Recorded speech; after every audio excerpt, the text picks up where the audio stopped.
todos. Mais uma vez, é uma grande alegria de estarmos aqui reunidos. Que a paz esteja conosco, nós possamos juntos fazer a leitura e fazer também as reflexões do estudo de hoje. E o estudo de hoje é a Gênese, os milagres e as predições segundo o Espiritismo. Nós abordaremos, ou pelo menos vamos tentar abordar, dois temas, porque nós estamos no capítulo 2º, que é justamente a Gênese segundo o Espiritismo, capítulo 2º, Deus. Nós já estudamos a existência de Deus e vamos... porque esse capítulo 2º, que trata de Deus, ele tem quatro temáticas, melhor dizendo, né? Existência de Deus, que nós já estudamos, da natureza divina, a providência e a visão de Deus. Hoje, se der tempo, a gente vai abordar dois temas, da natureza divina e a providência. E deixaremos, então, a visão de Deus para um próximo estudo. Antes da gente iniciar propriamente a leitura da obra de Kardec, eu gostaria de fazer uma introdução, como nós temos o costume de fazer, indicando, porque a proposta do nosso estudo é fazer um estudo de todas as obras de Kardec, todas, diga-se de passagem, as fundamentais, né? Não, porque todas são mais de 20, né? Mas as fundamentais. Lógico que todas essas obras elas vão estar sendo consultadas e trazendo também no momento do estudo, quando for pertinente. Principalmente a revista espírita, né? Que contém um manancial gigantesco de informações ali. Mas, como eu estava falando, ah, estamos fazendo um estudo cronológico das obras. E lembrando sempre que o propósito é justamente de, fazendo esse estudo, a gente poder olhar para a codificação, como ela foi trabalhada e como ela foi amadurecida ao longo desses anos que Kardec trabalhou nas publicações. Como nós estamos na última obra de Kardec, a Gênese, a gente costuma sempre fazer uma introdução para mostrar o desenvolvimento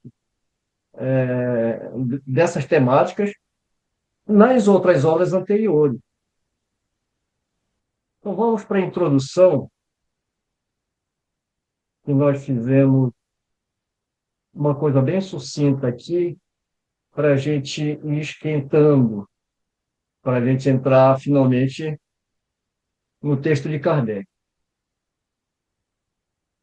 A Gênese, os milagres e as predições segundo o Espiritismo, e vale bem ressaltar, né? Publicada em janeiro de 1868, da primeira à quarta edição, que são as obras originais, representa um passo adiante no terreno das consequências e aplicações da doutrina.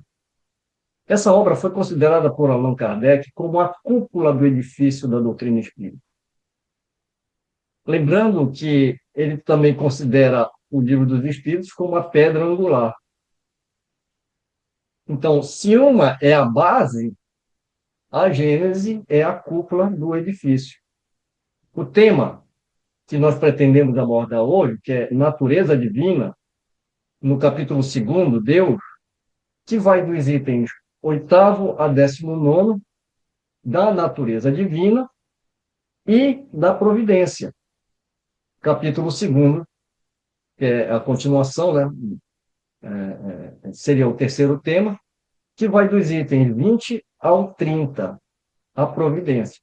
Embora sintetizados e desenvolvidos em A Gênese, tem suas bases lançadas e delineadas nas obras fundamentais anteriores, notadamente em O Livro dos Espíritos, que nós passaremos a grafar como OLE. Desenvolvimento desses temas nas obras originais e fundamentais do Espiritismo. Primeiro, o desenvolvimento do tema A Natureza Divina.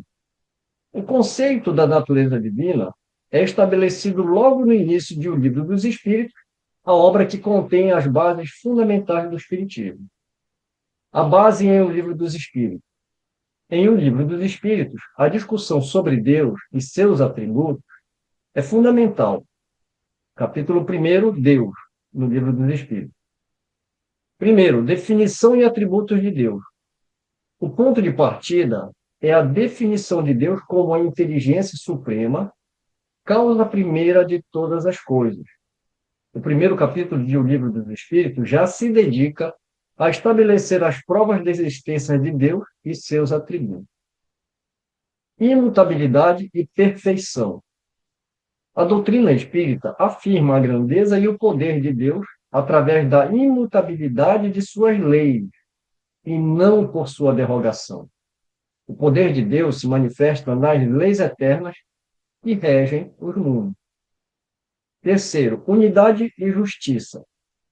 Os princípios espíritas, desenvolvidos em obras como O Céu e o Inferno, buscam enaltecer os atributos de Deus, mostrando que ele é justo e bom em harmonia com o progresso.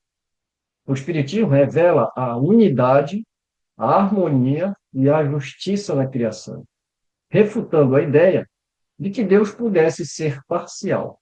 Por exemplo, a ideia de que o gênio é resultado de um privilégio divino, o que o qualificaria de parcial, é rejeitada, sendo explicado como fruto do trabalho e progresso do espírito em existências anteriores, pluralidade das existências.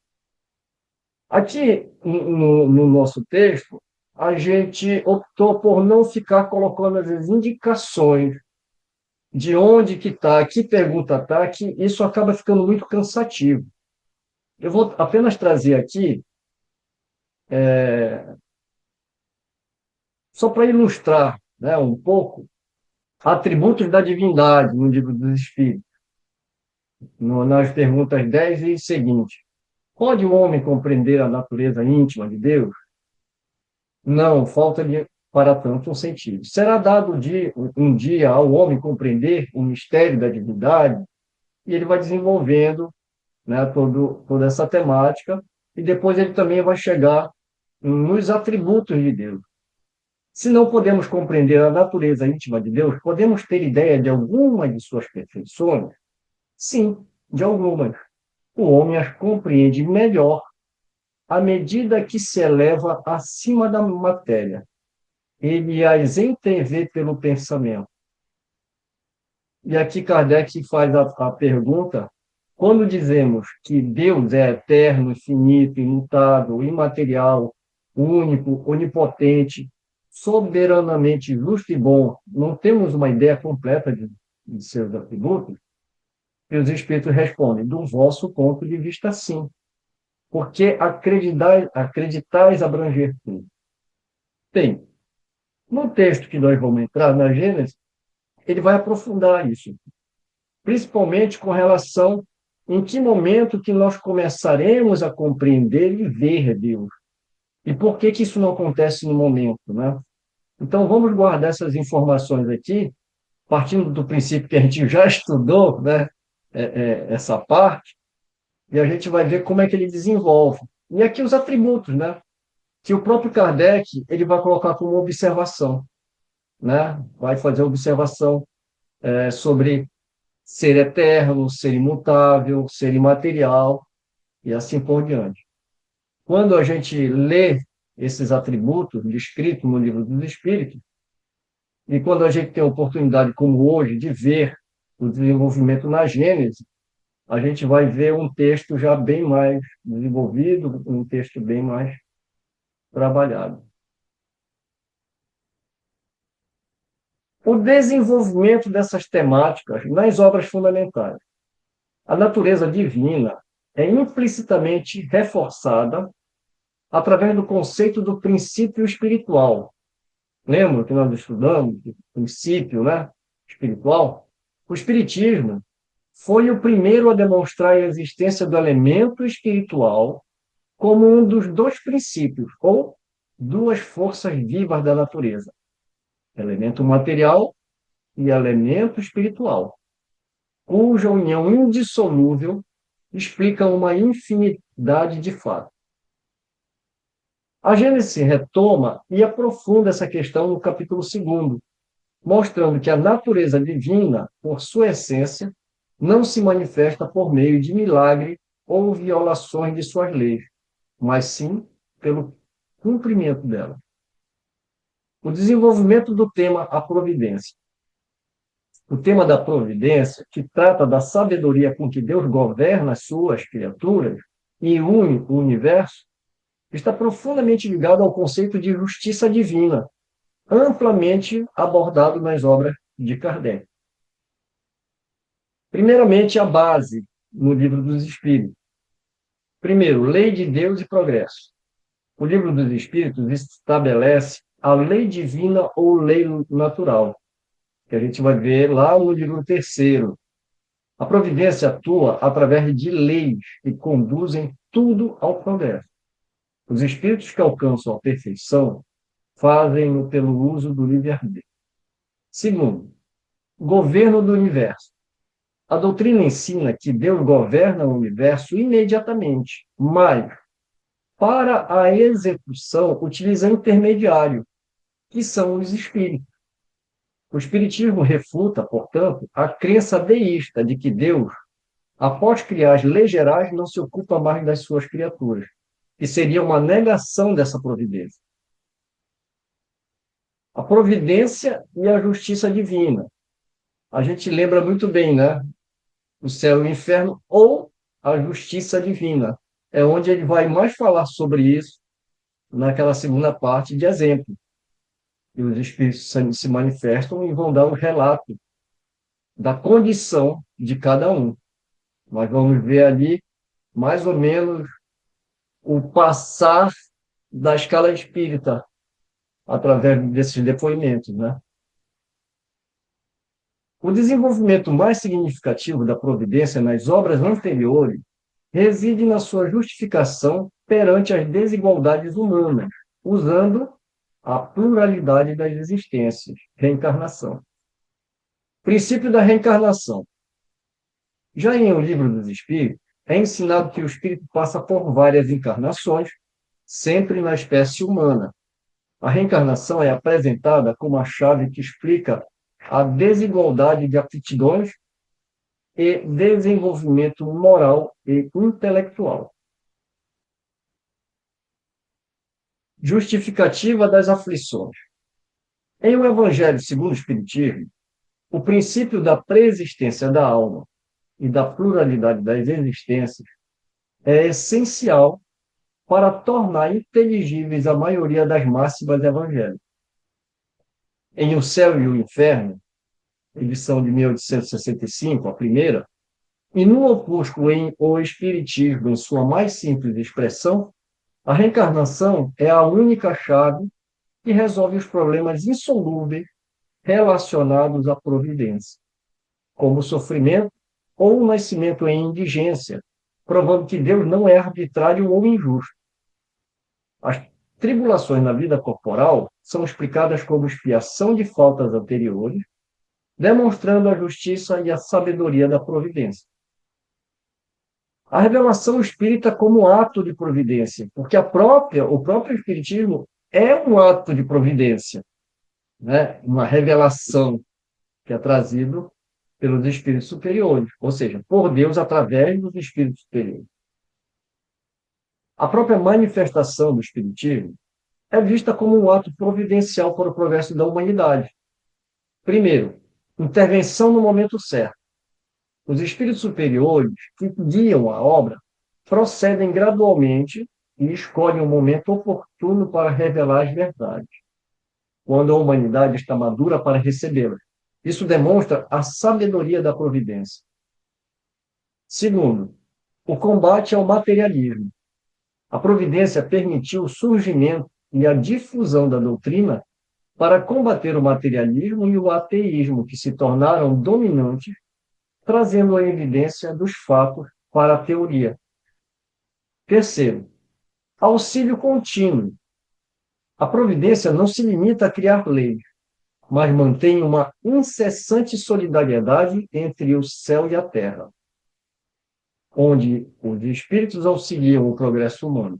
Os espíritos bons inspiram e guiam o homem de gênio, sem o eximir do trabalho. Conclusão. As obras anteriores de Allan Kardec, especialmente o Livro dos Espíritos, estabeleceram os princípios filosóficos e morais da natureza divina, suprema, inteligência e justiça perfeita, e da providência, governo através de lei e da reencarnação como expressão de sua justiça, preparando o terreno para os desenvolvimentos mais detalhados e científicos apresentados em A Gênese. E é para lá que nós vamos.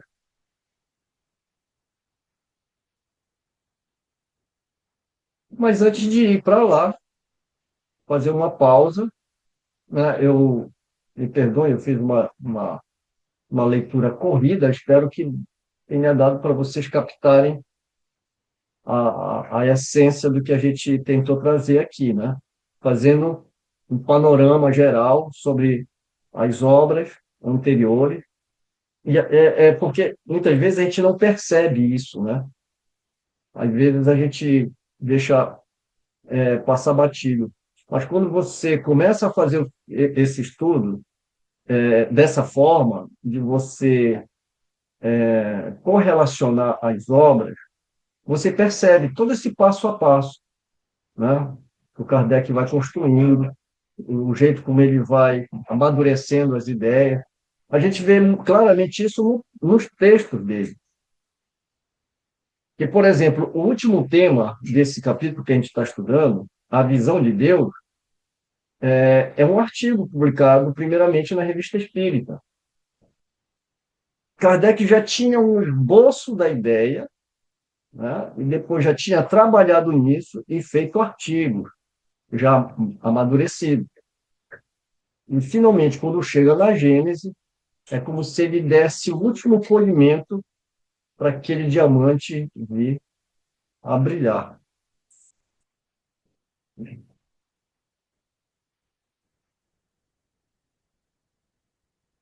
Vamos entrar, então, no capítulo 2 de A Gênese, Deus, com o segundo tema, que é da natureza divina. Você deve estar perguntando, por que essas letras estão vermelhas aqui? Infelizmente, alguns arquivos, eles acabam sofrendo, né, um pequeno problema. Aqui, onde está esses vermelhos, na verdade, não são letras maiúsculas. Considerem como letras minúsculas.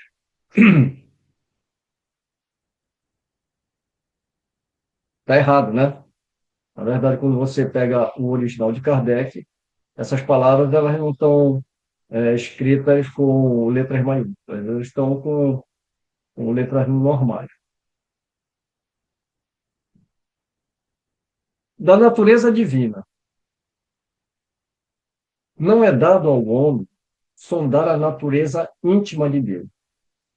Seria temerário aquele que pretendesse levantar um véu que o oculta à nossa vista. Ainda nos falta o sentido que se adquire através da completa depuração do espírito. Vou fazer uma observação aqui, porque quando eu estava fazendo a leitura, a gente percebe que o Kardec ele vai destacar essa palavra, ainda. Ou seja, na situação, no desenvolvimento intelecto-moral, como espíritos que somos e estamos, não temos esse sentido. Mas quando ele coloca ainda destacado, é exatamente para que a gente saiba que é mais ou menos por enquanto, né? Por enquanto, até um dia, porque o Kardec também faz essa pergunta, né? O homem irá ver e entender Deus? Né? Sim, né? Mas quando ele tiver mais depurado, né?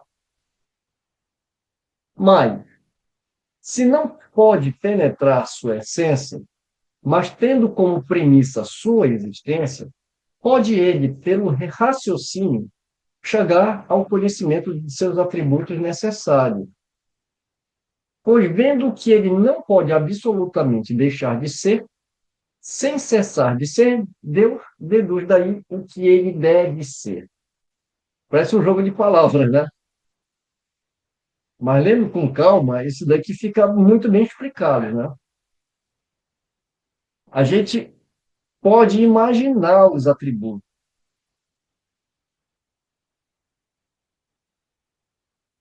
pois vendo o que ele não pode absolutamente deixar de ser, sem cessar de ser Deus, deduz daí o que ele deve ser. Sem o conhecimento dos atributos de Deus, seria impossível compreender a obra da criação.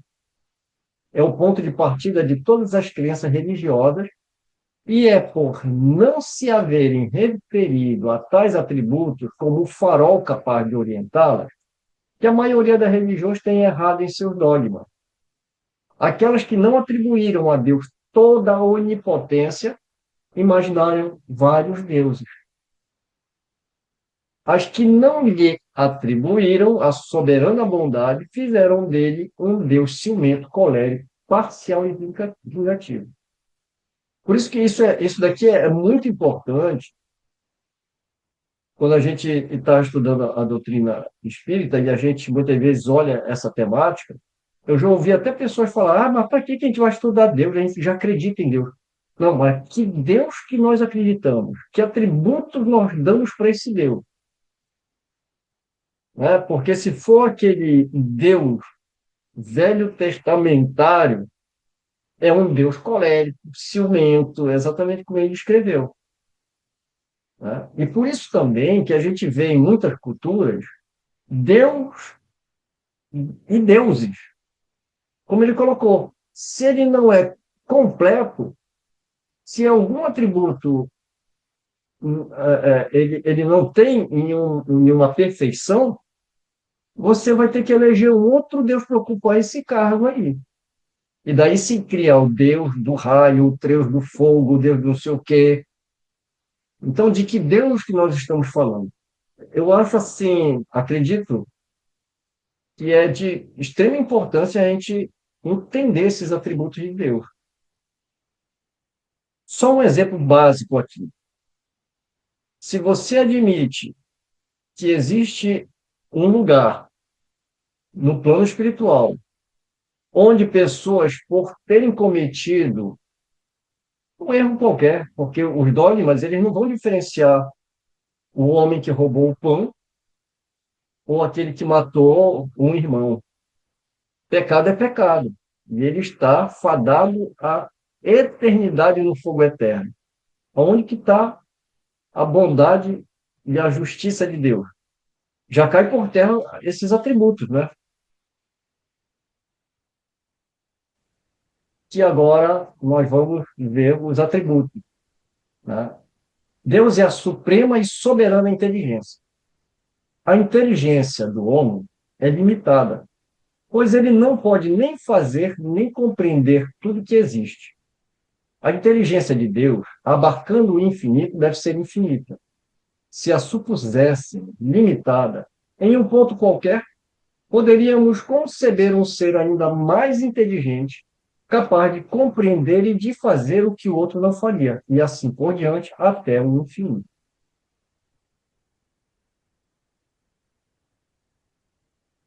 Décimo, Deus é eterno, ou seja, não teve começo e não terá fim. Se tivesse tido um começo, é porque teria saído do nada.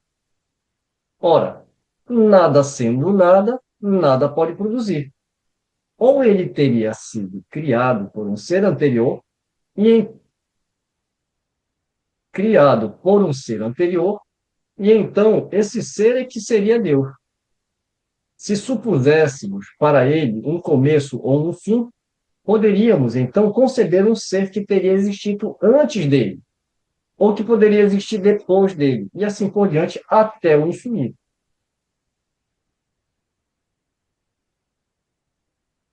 11. Deus é imutável. Se ele fosse sujeito à mudança, as leis que regem o universo não teriam nenhuma estabilidade. E aqui eu me atevo vou fazer um outro comentário, né? Que é falado o tempo todo, principalmente nessa obra aqui, né? Mas durante toda a obra de Kardec ele vai abordar isso, e principalmente aqui na Gênese. Por isso que ele vai falar da Gênese, os milagres e as predições. Já no livro dos médiuns ele já vai falar que não existe, né, maravilhoso e sobrenatural, ou seja, não existe milagre. Existem coisas que a nossa mente ainda não tem capacidade de entender, e por falta dessa cognição, muitas vezes se deu sentido, ou seja, tentou se explicar através do maravilhoso. Então, se Deus é imutável, e se ele não fosse, né, se ele fosse sujeito à mudança, o universo não teria estabilidade. Mas, se as leis também que regem esse universo, então Deus não derroga as leis. E ele próprio criou. E isso está no frontispício do livro A Gênese, né? É um dos quatro aforismos que estão lá no frontispício do livro A Gênese, deste livro. 12. Deus é imaterial. Significa que sua natureza difere de tudo aquilo que chamamos matéria. Do contrário, ele não seria imutável, pois estaria sujeito às transformações da matéria. Deus não possui forma perceptível aos nossos sentidos. Sem isso, ele seria matéria. Dizemos a mão de Deus, o olho de Deus, a boca de Deus, porque o homem, conhecendo apenas a si próprio, toma-se como termo de comparação para tudo que não compreende. Essas imagens, que representam Deus como um ancião de barbas longas, coberto por um manto, são ridículas e têm o inconveniente de rebaixar o Ser Supremo às mesquinhas proporções da humanidade. Daí a emprestar-lhe as paixões humanas, a fazer dele um Deus colérico e ciumento, é apenas um passo. O que que nós estudamos de Deus? Deus é amor, Deus é bondade, Deus é benevolência, Deus é misericordioso, infinito. Então, sermos criados à imagem e semelhança de Deus, para mim, tem esse sentido, que moralmente, por que que o nosso destino é a perfeição? Por que que o nosso caminho é a perfeição relativa do Espírito? Porque fomos criados à imagem e semelhança de Deus. Ele Não consigo entender isso. através das reencarnações sucessivas, justamente nós vamos nos desenvolvendo moralmente para até chegarmos e atingirmos essa perfeição. Então, termos sido criados à imagem e semelhança de Deus, para mim faz todo sentido, porque Ele é Olha, todos os atributos na condição infinita, e nós o alcançaremos na condição relativa do Espírito. Deus é todo-poderoso. Se ele não tivesse o supremo poder, poderíamos conceber um ser mais poderoso, e assim por diante, até que se encontrasse um ente que nenhum outro pudesse superar em poder, e esse seria Deus. Ele não teria feito todas as coisas, e aquelas que ele não tivesse feito seriam obra de outro Deus. 14. Deus é soberanamente justo e bom. A sabedoria providencial das leis divinas se revela nas pequenas coisas, assim como nas grandes, e essa sabedoria não permite duvidar de sua justiça e de sua bondade. Essas duas qualidades implicam todas as outras. Se as supuséssemos limitadas, nem que fosse num só ponto, poderíamos conceber um ser que as possuísse em mais alto grau e que lhe seria superior. Então, aqui a gente vê como até o Antônio falou há pouco, né, sobre a limitação da nossa linguagem, realmente. Né? E a Nilce também ressaltou quando a gente fala sobre imagem e semelhança. Aliás, os próprios espíritos falam isso o tempo todo, né? Pobreza da linguagem dos homens. Então, como ele coloca aqui, o infinito de uma qualidade exclui a possibilidade da existência de uma qualidade contrária que a diminuiria ou anularia. Então, a única forma da gente entender a supremacia de Deus em todos os aspectos, é colocando ele num grau infinito. Porque a gente acabou de discutir sobre imortalidade e eternidade. A eternidade, a gente fala como se a gente soubesse do que a gente está falando. A gente não tem cognição. A gente não tem cognição para entender como é que uma coisa não tem começo e nem fim. Não é? A imortalidade, que a gente poderia falar, não, isso daqui eu entendo porque tem um começo, mas também não entendo. O que é infinito? Não é? Tudo que o homem não consegue entender, ele coloca uma palavra e fala, isso daqui eu não entendo, então vou dar um nome. Né? Então, para um tempo infinito, eu coloco como uma imortalidade. Para uma coisa que eu não sinto, uma coisa imaterial, eu vou falar que é a quintessência. Né? Ou seja, esse que é a nossa situação.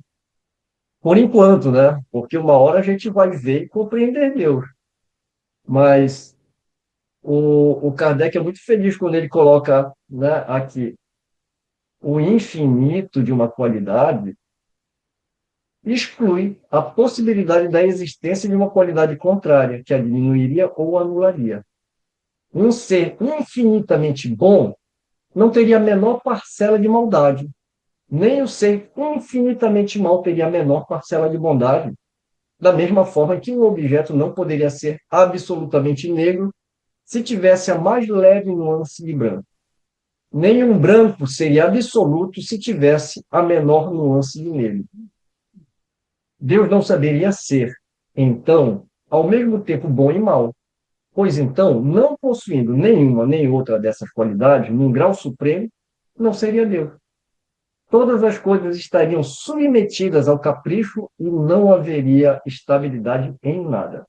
Ele só poderia, então, ser infinitamente bom ou infinitamente mau. Se fosse infinitamente mau, nada faria de bom. Ora, como suas obras testemunham sua sabedoria, sua bondade e sua solicitude, é forçoso concluir que, não podendo ser ao mesmo tempo sem cessar de ser Deus, ele deve ser infinitamente bom.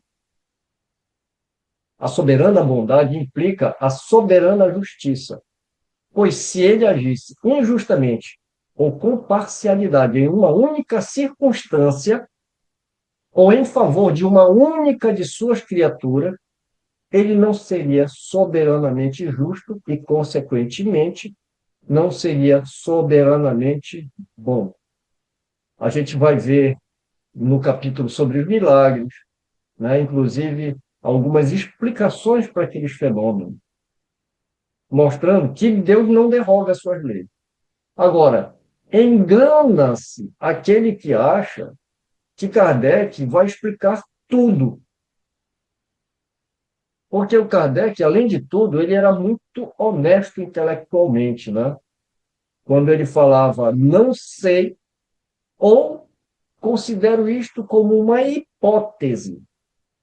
Mas quando ele não tinha certeza, ele nunca afirmava. Por quê?